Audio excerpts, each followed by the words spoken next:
fresh, this shit hot, boy.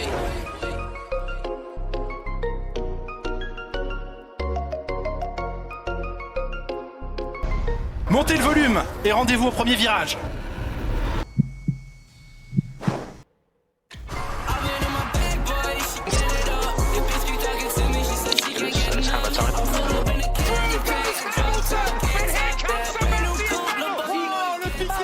Le piqué de Fernando Alonso, virage numéro 10. Ah, il est tombé. Oh non, l'accident qu'il ne fallait pas commettre. Ils se sortent les deux, ils sont l'un sur l'autre. Les deux leaders, les deux leaders du championnat. Incroyable. Oh derrière. Oh là là, mon Dieu, l'accident de la Haas qui a pris feu. Il faut vite intervenir sur cette voiture. Accélère, accélère. Oui, il va aller la chercher. Ne lâche pas. La victoire de Pierre Gasly. Il l'a fait. Victoire de Pierre Gasly. That's for all the kids out there who dream the impossible. You can do it too, man.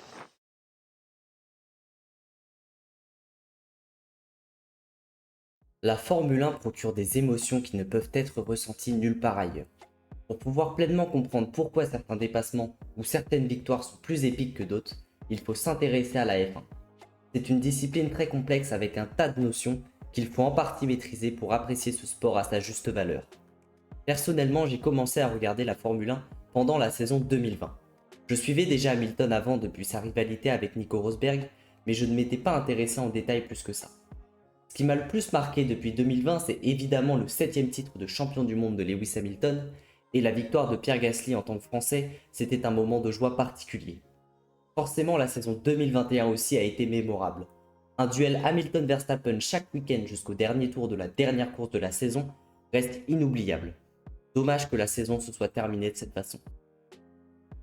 J'ai rapidement pris connaissance de l'histoire de la Formule 1 et découvert qu'elle était extrêmement riche. Des pilotes de légende comme Fangio, Lauda, Senna, Prost ou Michael Schumacher ont écrit l'histoire, avec des écuries de légende comme les deux indissociables de la Formule 1, Ferrari et McLaren. Tout ça sur des circuits historiques comme Silverstone, Monaco, Monza ou même Spa-Francorchamps. La Formule 1 est considérée comme la catégorie reine du sport automobile puisqu'elle a pris au fil des ans une dimension mondiale et elle est avec les Jeux Olympiques et la Coupe du Monde de football l'un des événements sportifs les plus médiatisés au monde. Le deal entre Formula One, donc l'entité possédant les droits visuels de la Formule 1, et Netflix, a grandement contribué à l'arrivée d'une nouvelle audience. Beaucoup de personnes ont regardé la série alors qu'ils n'ont jamais regardé un Grand Prix ou une séance de qualification. Et c'est normal, la série tient en haleine son public en sélectionnant uniquement les passages les plus intéressants. C'est une excellente nouvelle en soi. L'apport médiatique et donc financier permet à la F1 d'évoluer. Mais le point qui peut s'avérer négatif est que ces nouveaux fans s'arrêtent à la série et développe alors une notion limitée de ce que représente réellement la Formule 1. En simplifiant ce qu'est la F1 pour la rendre accessible à tout son public, Netflix ne montre pas ce qu'est la F1 de manière réaliste, mais de manière cinématographique.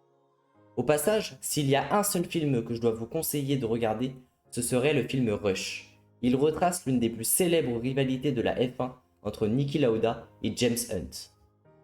Pour pouvoir apprécier un week-end de Grand Prix, il ne faut pas s'intéresser uniquement à qui va remporter la course.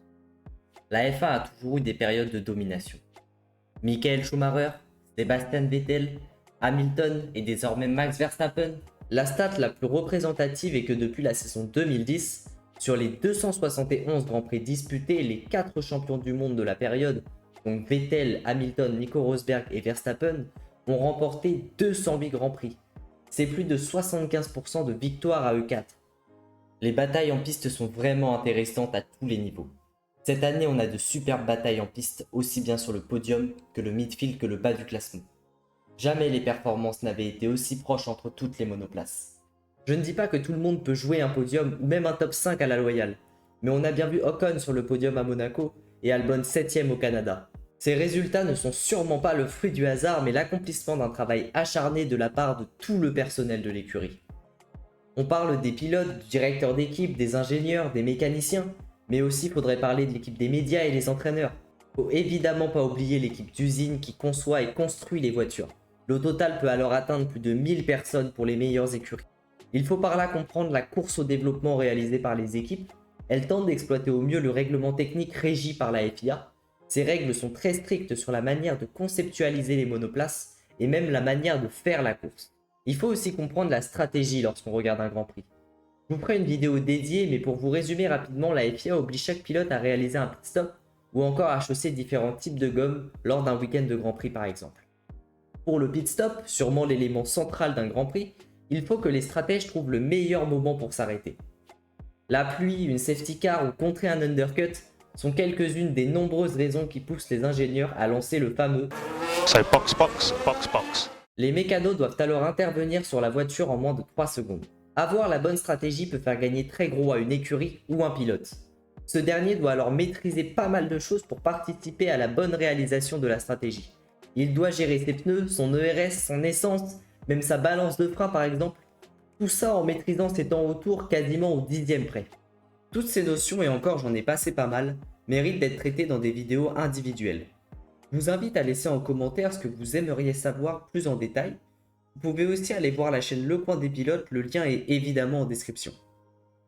On a donc tout intérêt à ne pas apprécier la Formule 1 uniquement pour voir qui va gagner, mais pour tout ce que représente la Formule 1. Son histoire passée, présente et future.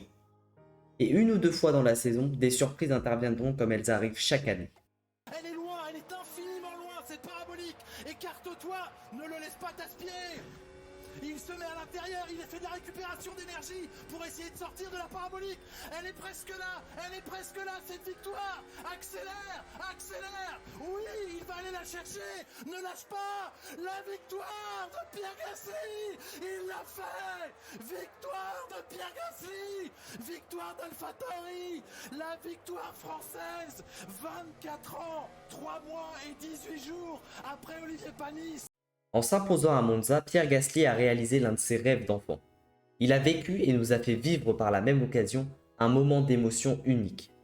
Pour ceux que ça n'a pas marqué, vous vous souvenez forcément d'un moment qui vous a marqué en Formule 1. L'accident de Romain Grosjean en 2020 ou même celui de Guan Yu Zhou l'année dernière à Silverstone. Ces images ont fait le tour du monde. On a tous, fans de F1 ou pas, ressenti le même sentiment. Et ce sentiment existe en Formule 1 depuis toujours. Les pilotes risquent leur vie à chaque instant en roulant à plus de 300 km/h sur la piste, parfois à quelques centimètres des murs.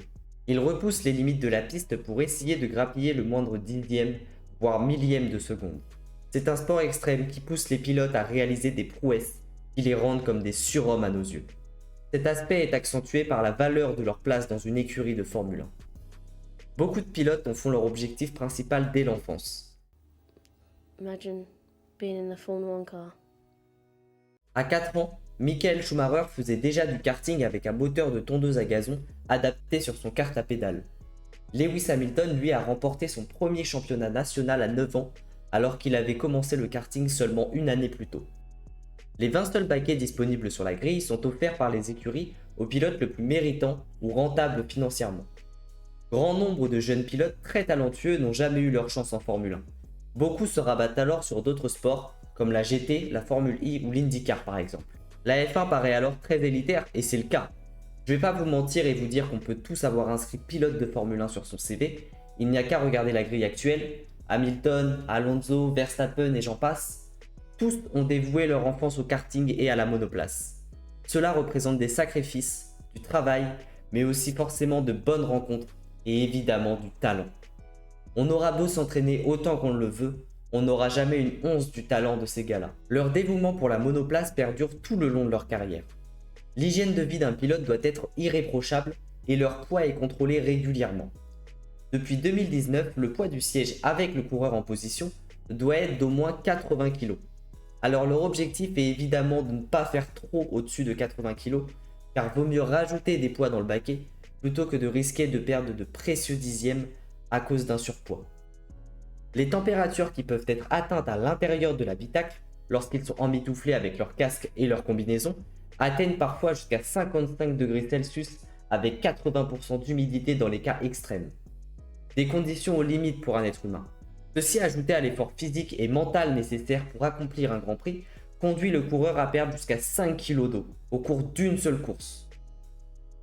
Les pilotes doivent également faire face à des G, l'initiale de gravité. Un G est égal au poids de notre corps. Rien qu'en accélérant, les pilotes subissent environ 2 G. Dit comme ça paraît rien, mais il faut savoir qu'un avion qui décolle est de 1,4 G, alors qu'un manège est aux alentours de 3 G. Comme dans un manège d'ailleurs, les pilotes se sentent alors plaqués, et les gestes deviennent difficiles. Le simple fait de tourner le volant devient un exercice. Le moment où les pilotes encaissent le plus de G est évidemment lors des crashs. Sur cet accident, Max Verstappen a encaissé 51 G. On comprend alors mieux son état de choc à la sortie de sa monoplace. Pour information, le record en Formule 1 date de 1977. C'est David Purley qui a survécu miraculeusement à une décélération aussi brutale. Il est passé d'environ 170 km/h à 0 en même pas 50 cm. Pour conclure sur ça, la Formule 1 est un sport de passion. Il y a tellement de notions différentes tout aussi intéressantes les unes que les autres qu'il faut un minimum les apprendre pour apprécier la Formule 1 à sa juste valeur. Je vous invite à regarder les séances de qualification et les grands prix, mais au minimum les résumés sur YouTube. La F1 est un sujet de discussion infini entre ses 73 ans d'existence, son actualité, mais aussi ses ambitions futures.